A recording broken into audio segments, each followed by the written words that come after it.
Olá, reinventando-se a cada dia, nossa convidada de hoje é um exemplo de esforço e dedicação.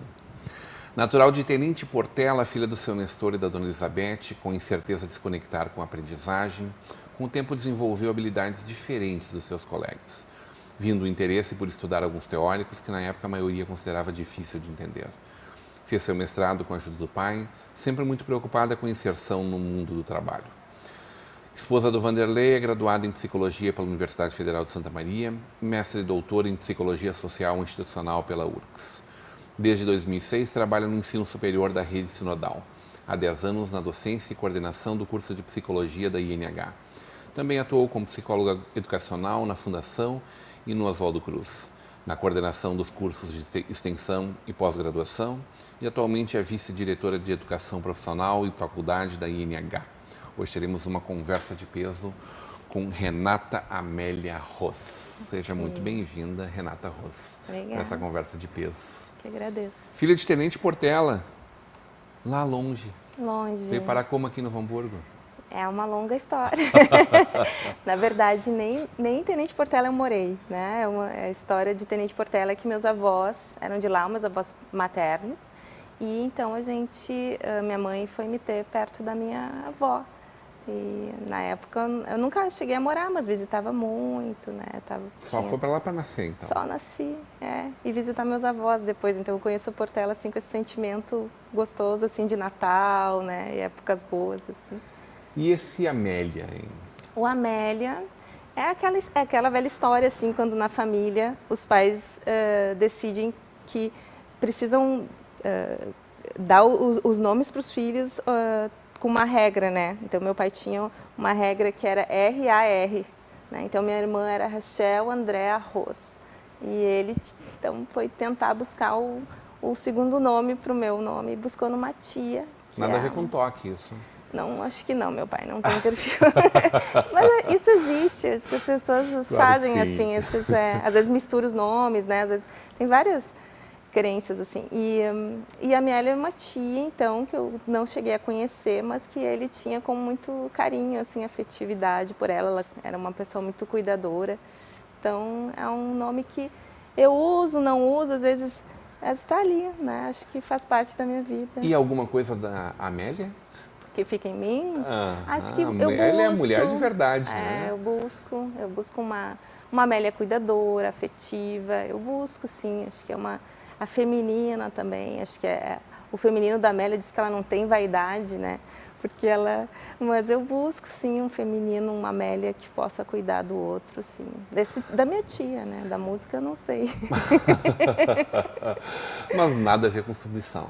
Não cabe, né? Acho que não cabe hoje a gente pensar em nenhum dos pares ser submisso, né? Acho que a gente tem que ser protagonista, tanto o feminino quanto o masculino.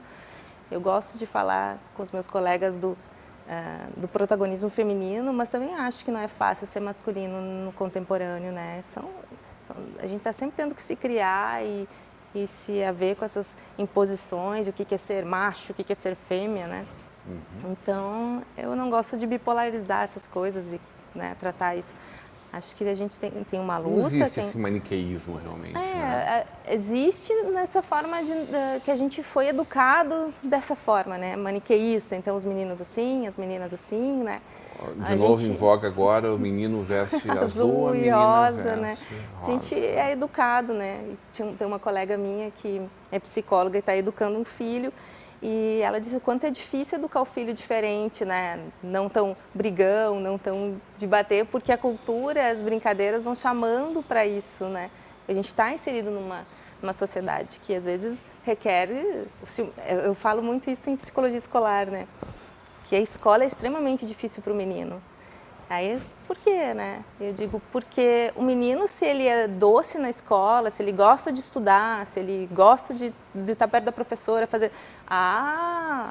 né? O que tem de errado com esse menino? O menino tem que ocupar o lugar do valentão, do brincalhão, do que não está aí, né? Então, a gente inconscientemente vai criando uma sociedade difícil também para o menino ser diferente, né? Não seguir esse padrão, que às vezes a gente depois tem que rever, né? Cuidar dele, dizer, peraí, né? A psicologia clínica foi ficando para trás. Foi ficando de um outro jeito, né? Não é o jeito da clínica convencional, do consultório, mas é aquele jeito de atender o aluno, né? Da coordenação poder ouvi-lo, né? De fazer uma escuta legal do professor, de poder potencializar eles e ajudar, né? Nos momentos que eles estão precisando de uma acolhida. Então, às vezes acontece nesse outro contexto, assim, que é o da educação, que acaba aparecendo mais. Mas a clínica psicoterapia, essa eu não consegui desenvolver, né? Ficou um bracinho ali para quem sabe um dia. E é uma vocação isso ou é um caminhamento que a vida foi te dando, de te dedicar à formação de outros colegas, né? Foi acontecendo. Quando eu terminei o mestrado, então eu conto sempre para os alunos assim que eles passam muito perrengue para estudar, pagar a faculdade, né? É um desafio financeiro sempre. Eu digo para eles assim, gente, teve uma época que eu ouvi alguns colegas da clínica, que a clínica na época que a gente se formou ainda não sei como é que está hoje assim propriamente, mas era um espaço assim dos colegas conseguirem se colocar financeiramente de uma maneira mais fácil do que tu procurar uma carreira acadêmica, né? Que você tem que fazer 2 anos de mestrado e doutorado, enfim. E aí eu tinha uma colega que saiu muito bem logo que se formou, daí eu digo para eles assim, e ela vinha do meu lado e dizia que tinha problema com imposto de renda. Olha, se alguém pode ter problema com imposto de renda, eu nem podia declarar o imposto de renda. Então, foi se dando na medida... Eu sabia que eu queria estudar mais, isso eu sabia. Quando eu terminei a faculdade, eu disse, mas eu ainda não estou pronta para clinicar, ou seja lá o que for. Eu quero estudar mais, sempre gostei de estudar, psicologia especialmente. Daí foi se dando, né? Daí fui fazer mestrado, enfim. Mas foi um perrengue, né? Nesse início, assim, de se colocar. Sempre é muito difícil, então a gente fala para eles assim, calma que as coisas vão se ajustando, né? Mas nem todo mundo vai seguir essa carreira realmente, né? De psicologia. Tem muita gente que busca a psicologia primeiro para compreensão própria? Tem muita gente que acha isso, assim, trata isso de uma forma pejorativa, assim, né? As pessoas, assim, desajustadas vão procurar psicologia. As pessoas julgam dessa forma? E eu acho que, bom, a psicologia, logo a pessoa vai ver que a psicologia não vai dar conta de você curar suas dores. Ela, como academia, ela não dá conta disso. Você estudar, é como uma professora minha dizia, assim, que saber porque você faz xixi na calça não vai fazer com que você pare de fazer xixi na calça, né? Então,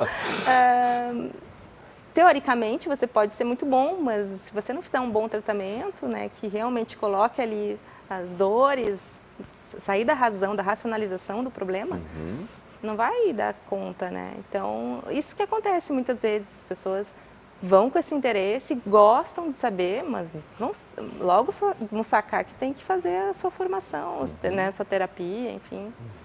Que é um pressuposto para qualquer profissional, A gente orienta. Eu gostaria muito que a gente pudesse exigir isso de alguma forma, para que a pessoa pudesse, ao ir para a clínica, ter a sua terapia em andamento, assim, né? Ao atender alguém, você também estar em atendimento. Acharia isso fantástico. Porque sempre a gente, né? É sempre a gente. Por mais que tenha muito técnica, esteja muito preparada, tenha um coração batendo, tem um cérebro sofrendo, racionalizando, projetando tudo isso. Sim. Né? Mas a gente deixa os alunos bem atentos a isso. Acho que a gente acaba fazendo ajudando eles a compreender o significado, né, da intervenção, e o quanto é de ti, que às vezes você fala e não do outro, e como é que isso se dá. A gente vai fazendo um trabalho assim para deixar eles bem sensíveis a isso. E agora a gente está com um projeto para aproveitar que os nossos egressos, eles estão podendo voltar para a instituição para atender na clínica e ter a supervisão com as pessoas com os professores que eles escolherem. E isso vem na medida, para eles é muito importante para formar o que a gente diz para eles assim, vocês vão formar a rede de pessoas para vocês poderem ir para um espaço só de vocês, com um valor mais alto de aluguel, aí sim, né, poder bancar uma clínica mesmo, que não é fácil hoje em dia. Então, e ali conosco, a gente acaba sendo uma incubadora de psicólogos, né, para poder ajudá-los nesse início, que é difícil mesmo, porque você não tem ainda uma clientela formada, né, para quem quer a clínica mais tradicional, assim, essa que a gente conhece. Então, a gente tem um projeto que vai começar esse ano, que eles terminam a faculdade conosco e quem quer fica fazendo essa qualificação, que é recebendo seminários para estudo, supervisão e fazendo a sua clientela para depois poder sair e alçar voos. Vocês estão sempre cheios de projetos. Muita coisa acontecendo nesse momento, para esse ano, para os próximos passos. Mas eu quero saber de ti primeiro, antes da gente falar disso, como é estar à frente de uma instituição com 180 anos de vida, de existência, num estado tão jovem como é o nosso país, o nosso Rio Grande do Sul. Imagino que deva pesar nas costas isso. Como é que é isso, professora? Vamos conversar sobre isso na volta do intervalo, hoje numa conversa de peso com Renata Ros.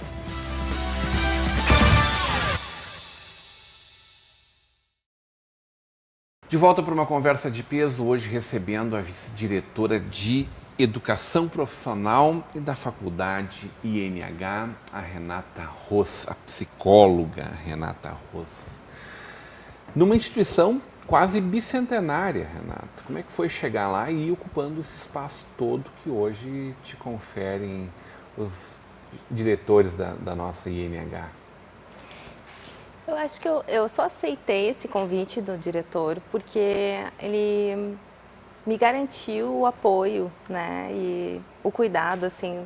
Então, ele dedica muito tempo para estar comigo na tomada de decisão, na análise das questões que a gente tem que resolver. Então, preparado, eu acho que a gente nunca se sente preparado, né? Nem quando eu assumi a docência eu me sentia preparada. Depois, logo veio a coordenação de curso de psicologia na outra instituição também. Não era um momento que eu achava, não estou pronta ainda. E agora, mais do que nunca, além de achar que ainda tinha muito a caminhar, né, no que eu estava fazendo até chegar a esse nível, porque é uma outra configuração. Você tem que trabalhar numa perspectiva de administração, né, gestão, e discutir planejamento estratégico, marketing, olhar para o financeiro, né. Então, tudo isso a gente tinha numa medida, como coordenação de curso, a gente faz um pouco de tudo isso, mas é um compromisso que você tem sempre alguém que vai te balizar ou não aquele teu, né, o que tu está pensando. O que está mudando agora é que são mais demandas, né, são outros cursos, os professores pensam diferente dos professores da psicologia, né, são professores que a gente tem que formar uma equipe. Então, o que muda um pouco é isso, porque e o que muda também é o tamanho da responsabilidade que tu trouxe, né? Que é poder olhar para isso e pensar que a gente tem aí um compromisso bastante grande, porque é uma instituição que merece nosso cuidado, né? Ela está aí, ela merece que a gente faça o melhor. Vocês estão determinando o momento em que, quando ela chega aos 200 anos, né? Sim. A pujança que ela vai ter nesse momento, essa que é uma instituição tão reconhecida, Rio Grande, Brasil afora, passa muito pelas mãos de vocês. Mas aí, de novo, é sobre cuidar de gente, sobre compreender, fazer gente construir juntos. Isso é natural em ti, uma coisa que tu foi desenvolvendo pela psicologia ou mesmo diante da criação do cargo, da ocupação desse espaço executivo? Eu gosto de gente, né? Eu me lembro que na época eu fiz um teste vocacional antes de escolher psicologia. Eu estava indecisa para fazer o vestibular. E a ideia da minha família era, a farmácia, porque eu gostava de biologia também, enfim, vamos fazer farmácia. Aí quando a terapeuta, né, a psicóloga no caso, me disse assim, você sabe o que um farmacêutico faz? E eu, análises clínicas, né? Sim, mas você sabe que ele trabalha aferindo num espaço fechado, sozinho, concentrado? Eu não. E era uma informação super importante. Então eu gosto de estar com pessoas, assim, minha sala está sempre com a porta aberta, né? Eu acho assim, se é momento para se concentrar, eu saio da minha sala, se eu tenho que escrever alguma coisa, se tem que analisar, eu não posso estar na minha sala, porque a minha sala eles sabem, os alunos sabem que tem livre acesso e e eu tô com eles, estou pensando junto, gosto de estar com equipes. Então isso é meu, é meu. Quando eu busquei psicologia, eu sabia que eu ia estar com pessoas, né? E aí, quando as pessoas dizem, nossa, que difícil, eu disse, é gente, né? Gente é assim, tem que... Porque gente não é uma ciência exata, né? Não, Tá bem do outro lado da não, matemática, gente. da análise clínica, inclusive, da biologia, né? Não, gente, é ótimo, é bárbaro, surpreendente, né? O que a gente pode fazer quando a gente estabelece boas relações, um vínculo, confiança, o que pode ser feito é bárbaro, né? A questão é quando isso tudo não tá legal, né? Daí você Mas tem gente que... também é sempre um ambiente conflitado, É. conflagrado. Não sempre, mas porque às vezes a gente acorda de mau humor. Porque às vezes a gente diz A e a pessoa entende Z. Comunicação também não é perfeita entre as pessoas. E me chamou a atenção que tu fala em termos que são extremamente atuais, né? Os conceitos de resiliência, de equilíbrio emocional e, sobretudo, uma aceitação de lidar com os erros. Isso não é complacência, isso é uma compreensão nova diante da vida, né, doutora? A gente tem visto cada vez mais que as pessoas elas não perdem emprego porque elas não sabem fazer a parte técnica. Elas não perdem emprego por errar, elas perdem emprego por mentir que erraram, né? Elas perdem porque na parte de lidar com as pressões, lidar com os egos, de lidar com as suas próprias frustrações, as pessoas vão se perdendo, né? Vão se perdendo o eixo, né? Às vezes em ambientes que não são são ambientes mais difíceis, as pessoas têm dificuldade de lidar com tudo isso, né? Então elas foram muito bem formadas para a parte técnica e receberam pouca orientação e formação para lidar com ambientes adversos. Por isso a resiliência, né, como uma possibilidade de você poder se refazer diante daquilo, poxa, não deu, né? O nosso projeto não saiu como a gente previa, aqui olhar para isso, porque a gente sabe que na psicologia, muitas vezes o que acontece? Eu tenho um conceito sobre mim e eu quero manter esse conceito sobre mim, manter que ele esteja em consonância o meu autoconceito com a minha autoestima. Então, se alguém me aponta que eu recebo uma crítica no sentido de, olha, você fez assim, você deveria ter feito assim, né? A resposta imediata da pessoa é uma autodefesa, porque ela não quer estar em dissonância com o que ela pensa dela. Então, esses ambientes que trabalham muito com o teor da crítica, o teor de apontar os problemas, ele cria muito essas autodefesas e as pessoas acabam até mentindo, porque se eu tiver... Para esconder.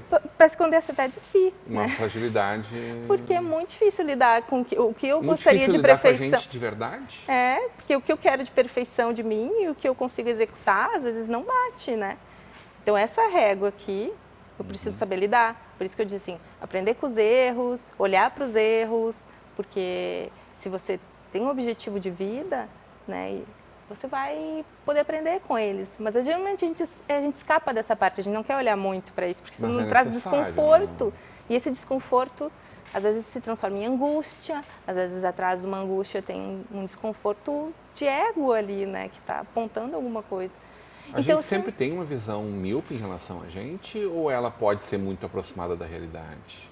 Acho que a gente precisa de apoio, não é defendendo a psicoterapia, mas a gente precisa do outro que seja um bom interlocutor, né? Um outro. Eu digo para os alunos que tem eu não vou saber o nome da metáfora que a gente usa com eles, porque é de um mito, mas é o tipo da coisa assim, você está entrando num rio lamacento e você quer por si mesmo se puxar pelos cabelos e sair. Isso tem uma historinha que conta. E então, sozinho, muitas vezes é muito difícil, porque a gente não está programado, vamos chamar assim, né? Não está programado para se dar conta de tudo isso, o quanto você está sendo egoísta aqui, o quanto você está sendo... Não é assim, né? A gente está programado para diminuir o conflito interno. Então, às vezes, diminuir o conflito interno é esconder algumas coisas que vão voltar daqui a pouco e que são da nossa responsabilidade. Então, o outro é crucial nesse processo, porque o outro vai nos ajudando a acolher isso. Mas é possível autocrítica? Autocrítica, sim, mas o que fazer com ela, né? Porque daí eu posso me deprimir também, né? Eu posso entrar numa zona difícil de culpabilidade, Então, o outro que acolha isso, que nos ajude a lidar com isso e não vire, né, como tu disse antes, dicotomicamente, né, dois polos, assim, o meu eu ideal e o meu eu real, assim, né?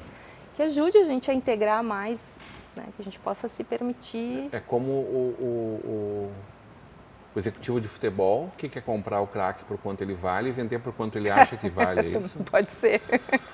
O que tem de novo na nossa INH? Sempre muitos projetos. Eu acompanhei um simpósio, um seminário de vocês no final do ano, maravilhoso. Sim, a gente teve Futurismo, né? Futurismo. Isso, Né? trabalhamos. Com vários dos cursos. Isso, né? porque esse é um desafio, né? Então, se a gente tem um desafio por parte de formar um profissional que também tenha trabalhado e se desenvolvido como pessoa, não só como técnico, a gente também, nesse desafio, ele precisa também trabalhar com o diferente, né? Com o administrador, a psicologia tem que saber trabalhar com o administrador, com o cara da tecnologia e assim por diante, né? A gente entender das áreas. Então, sempre é um desafio montar uma equipe para fazer esse simpósio, que é um simpósio que todos buscam áreas de interesse para todos. Internacionais participando. Temos conseguido trazer nomes internacionais. Então, esse é um projeto que é bianual. Aí outro projeto que a gente tem do ano, eu ia falar o ano passado, mas é 2017, foram as trilhas. As trilhas, então, nessa perspectiva, o aluno faz o curso de psicologia, de administração, redes ou análise, e ele tem a oportunidade de também, além do currículo obrigatório, fazer uma trilha alternativa, que é fazer uma formação numa área que ele deseja. Então, vamos dizer, ele pode fazer numa área que converse com cultura, arte, né, diversidade, ou ele pode fazer numa área de internacionalização, ou ele pode buscar socioemocional mesmo. É um cara que tem sentido que é onde está difícil para ele no meio profissional, é a parte mais emocional. Então, a gente oferece cursos com custo mínimo, a gente divide, rateia com eles o valor da hora professora, eles sabem disso, e eles podem fazer uma formação e sair ainda mais fortalecidos. Outro projeto, acho que o Cerveira andou também contando, né, que ele está na coordenação desse projeto, que é de levar a humanidade para as empresas, que é um projeto que se chama Humanidades e Gestão. Bárbaro, projeto bárbaro. Fantástico, né? Que é trabalhar isso, né? Você vai trabalhar com os líderes, gestores, funcionários. Bom, eu quero inovar, eu quero criar, mas eu não sei aceitar erros. Quem é que cria se não tem um ambiente favorável, né, de confiança para eu falar o que me parece interessante, mesmo que a gente não aceitar essa ideia, né? Como é que cria um ambiente? Então, trabalha desde uma perspectiva de...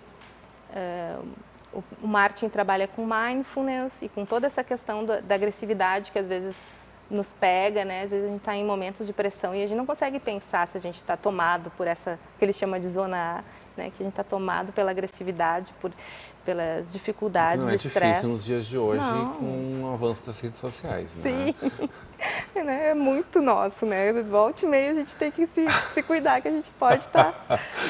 Então, o Martin trabalha com isso, eles gostam muito, ensina os gestores a fazer o mindfulness, que é estar atento à sua respiração, ao seu presente vamos dizer assim, se você está com o gatilho para fazer algo que você vai se arrepender, ser impulsivo, agressivo, responder daquele jeito enviesado assim para o outro, ele vai te ajudar, né, esse exercício, a se dar conta disso e você pode parar o movimento antes que ele aconteça. E tudo pela... Só nosso antigo contar até 10, mais ou menos, é isso? Seria ótimo, né? Se a gente contar. Se a gente não mandasse aquele e-mail naquela hora, se a gente, né? Deixa na caixa ali, espera mais um pouco. Porque é outro e-mail, né? Quando a gente dorme, quantas pessoas dizem, né? Dorme, deixa o tempo, que a gente volta a outro, né? E aí, nessa cultura acelerada do imediatismo, a gente faz tudo correndo. Então, a gente tem um trabalho nesse sentido. O outro trabalho é como comunicar situações difíceis e fazer pedidos hoje em dia, que não venham como críticas, que as pessoas fiquem mais defensivas e acabe prejudicando o contexto, né, de trabalho para inovação e criação. Então, também a Vivian Laub trabalha, ela fez formação para isso, imersões, enfim, ela trabalha com eles. Eu trabalho esses pensamentos automáticos, que é um pouco contar... Por que quando você esperava que o funcionário te dissesse, ok, entendi, vou fazer diferente, ele vai te dar 1000 desculpas e te justificar com todo mundo que foi responsável, menos ele, né? Então eu trabalho um pouco isso. E o Cerveira trabalha um pouco nessa cultura da diversidade, né? Me parece que esse não é um problema exatamente moderno, mas ele está muito acentuado. O encontrar alguém para colocar a culpa. Por que a gente tem tanta dificuldade de assumir o nosso erro? É só autoanálise, autocrítica, ou é uma tentativa de sobrevivência histórica, antropológica? Acho que dentro do que eu estudo é um pouco do ambiente da instituição. Se o ambiente ele é favorável a eu poder dizer, errei. Tolerar erros, aceitar porque se o ambiente falha. ele é muito difícil, ele causa muito estresse para a pessoa poder dizer que errou, você está quase que empurrando a pessoa num brete que ele vai dizer, não fui eu, né? Então ele já vai se desculpando, nem pensa muito. Não dá chance de ele melhorar para a próxima. Né? Então acho que a gente primeiro tem que trabalhar o ambiente, que ele entenda que sempre vão haver erros e que eles fazem parte, que a gente aprende com eles e que, ok, que bom que tu te deu conta, agora a gente vai fazer o quê para fazer diferente, né? Como a faculdade INH está preparada para o avanço do EAD? Que é um desafio real das universidades, das faculdades todas. Né? Pois é, assim, essa tem Imagino sido uma discussão, tem sido uma discussão de um tempo para cá, e o que a gente tem vivido é um pouco, se a gente está vivendo numa perspectiva um pouco na contramão de um tipo de EAD, né? Acho que é isso, assim, como você poder fazer um tipo de EAD que vá conversar com a cultura da instituição, que é essa cultura do olho a olho, do estar perto, de cuidar do outro, de entender que é muito mais que conteúdo. Às vezes, eu conto para os alunos assim, né? O meu primeiro emprego, que foi nessa instituição que eu trabalhei, foi uma indicação de uma colega. Então, os colegas, eles são cruciais. Então, às vezes eu digo para eles assim, vocês não podem estar na instituição apenas para tirar uma boa nota para vocês. Vocês estão aqui também para se desenvolver e fazer um trabalho interessante com o outro, porque deixa uma marca.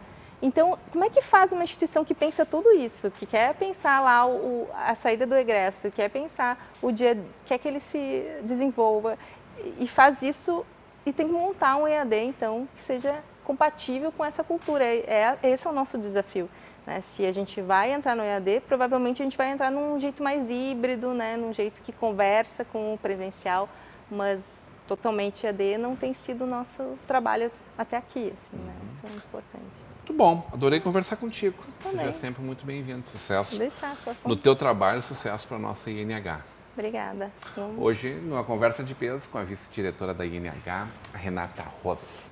Continue agora com a programação da nossa Vale TV, da nossa rede Comunidade de Televisão.